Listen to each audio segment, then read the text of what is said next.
tornado. So you're gonna get a trash can, a Lazy Susan to spin it, then you're gonna get a bowl and you're gonna fill it with alcohol, roughly 50 to 70%. Now you're gonna go in there and light it.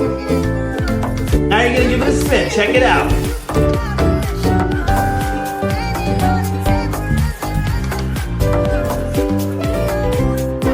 Here's how you make a fire tornado. Step 1, get a spinning surface. Step 2, get a bowl and fill it with isopropyl alcohol. Step 3, get a trash can. Then step 4, put the bowl inside of the trash can. Step 5, light that bowl on fire. And then step 6, give it a spin.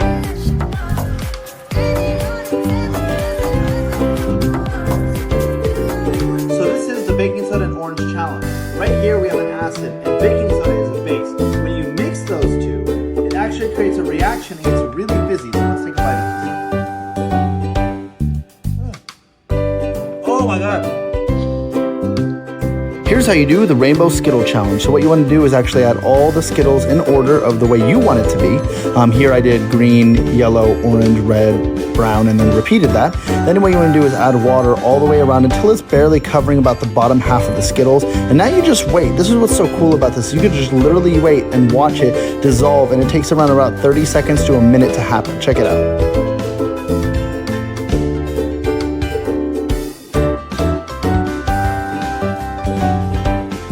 Science experiment. Take 70% alcohol, put it in,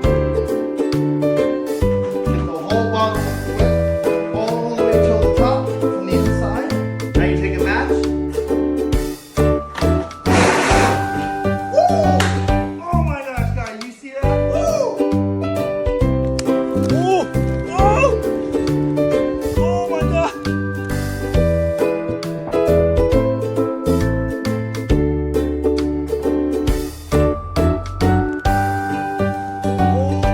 God! Alright, here's the iPad top comment. It gets to pick what I burn next. Let's do it. This is a 25-pound magnet. And this is iron filling. It's basically magnetic powder. So what do you think is going to happen if we put this magnetic powder in here and then put the magnet on the outside? Let's test it. Ooh, look at that. Let's put some more. Wow. Okay, we got a lot in there. Moment of truth. Oh my gosh, look at that. Look how cool that is. Wow. Oh my gosh, look how cool this is. Wow. Here's some elephant toothpaste. Oh. Wait. See, it doesn't look like it's gonna do much. Oh my gosh.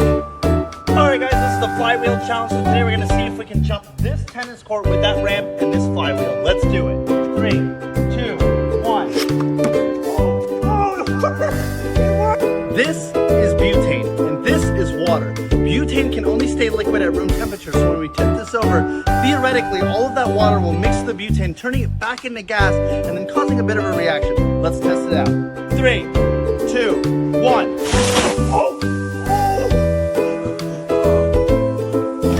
Here's how you make a space painting. So step 1, you want to get some paint and paint for the color of the planet that you'd like. Now, my favorite thing to do is take a magazine glossy page, put it on and remove it. That adds texture to the planet that you're creating, and you can do this as many times as you like. Now what you're going to do once you finish it is add a shadow for the planet and then add a round object over it so that way it can stay there until you're done with the whole painting. Now what you're going to do is repeat this as many times as you want for as many planets as you like. Here I'm going to be doing just 2. Now I'm going to be doing the magazine, and then I'm going to be adding a cup on top for a different size planet so that way they're not all the same size.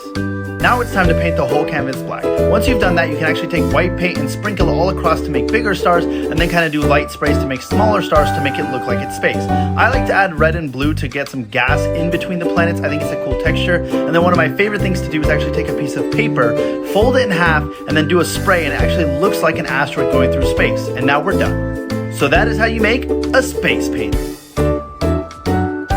Ever wonder why when you're looking at a helicopter or anything that's spinning and it doesn't really look like it's spinning but you know it is? Well, that's just because of the frames per second that we see with our eye as well as the camera. So let's go ahead and do an example. We've got our bike tire, and obviously if it spins, you see it spin. But if we spin it fast enough to the point where our frames per second aren't catching it, but they're only catching it in between, it's gonna look something like this. And as it slows down, it'll look like it's actually speeding up. So if we stop that, we do it one more time, you can see it look like it's steady, and then as it slows down, it'll start to move because your eye is starting to finally capture what's really happening. So everyone's been seeing the whole, and you hit the top off the Corona bottle. I'm gonna be trying this bottle without doing that to see if the clicking even does anything. So let's go ahead and try this normally.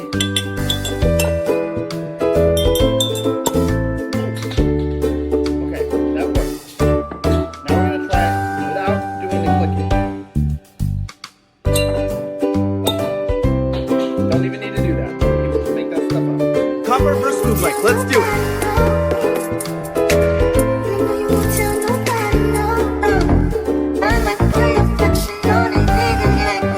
Now we're gonna see what happens when we take this huge thing of Diet Coke and put this whole roll of Mentos in. Let's do it.